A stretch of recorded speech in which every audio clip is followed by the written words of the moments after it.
साथियों, हमारे यहां वर्षा ऋतु के दौरान और उसके बाद मुख्य तौर पर कृषि क्षेत्र में, एग्रीकल्चर सेक्टर में ही ज्यादा काम होता है। अन्य दूसरे सेक्टरों में थोड़ी सुस्ती रहती है। जुलाई से धीरे धीरे त्योहारों का भी माहौल बनने लगता है।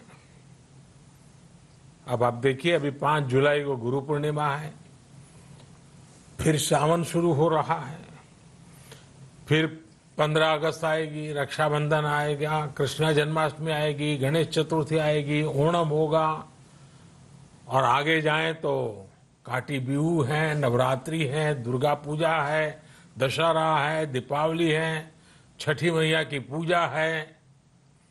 त्योहारों का ये समय जरूरतें भी बढ़ाता है, खर्च भी बढ़ाता है। इन सभी बातों को ध्यान में रखते हुए ये फैसला लिया गया है कि प्रधानमंत्री गरीब कल्याण अन्न योजना का विस्तार अब दिवाली और छठ पूजा तक, यानी नवंबर महीने के आखिर तक कर दिया जाएगा। यानी 80 करोड़ लोगों को मुफ्त अनाज देने वाली ये योजना अब जुलाई, अगस्त, सितंबर, अक्टूबर, नवंबर में भी लागू रहेगी।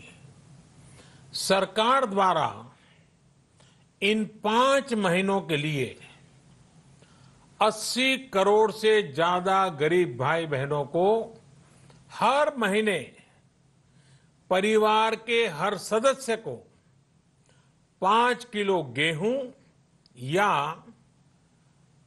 5 किलो चावल मुफ्त मुहैया कराया जाएगा और साथ ही प्रत्येक परिवार को हर महीने 1 किलो चना भी मुफ्त दिया जाएगा।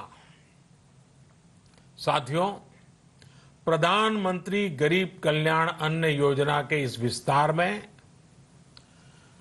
90,000 करोड़ रुपए से ज्यादा खर्च होंगे और अगर इसमें पिछले 3 महीने का खर्च भी जोड़ दें तो ये करीब करीब 1.5 लाख करोड़ रुपया हो जाता है। अब पूरे भारत के लिए हमने एक सपना देखा है। कई राज्यों ने तो बहुत अच्छा काम भी किया है। बाकी राज्यों पर भी हम आग्रह कर रहे हैं कि इसको काम को आगे बढ़ाएं। और काम क्या है? अब पूरे भारत के लिए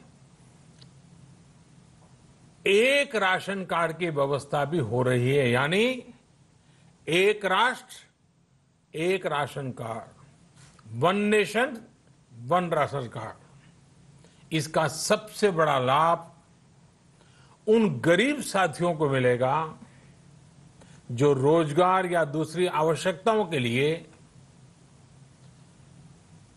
अपना गांव छोड़ करके कहीं और जाते हैं, किसी और राज्य में जाते हैं। साथियों, आज गरीब को, जरूरतमंद को सरकार अगर मुफ्त अनाज दे पा रही है तो इसका श्रेय प्रमुख रूप से 2 वर्गों को जाता है। पहला, हमारे देश के मेहनती किसान, हमारे अन्नदाता, और दूसरा हमारे देश के ईमानदार टैक्स पेयर। आपका परिश्रम, आपका समर्पण ही जिसकी वजह से देश ये मदद कर पा रहा है। आपने देश का अन्न भंडार भरा है, इसलिए आज गरीब का, श्रमिक का चूल्हा जल रहा है। आपने ईमानदारी से टैक्स भरा है, अपना दायित्व निभाया है, इसलिए आज देश का गरीब इतने बड़े संकट से मुकाबला कर पा रहा है। मैं आज हर गरीब के साथ ही देश के हर किसान, हर टैक्स पेयर का हृदय से बहुत बहुत अभिनंदन करता हूं, उन्हें नमन करता हूं।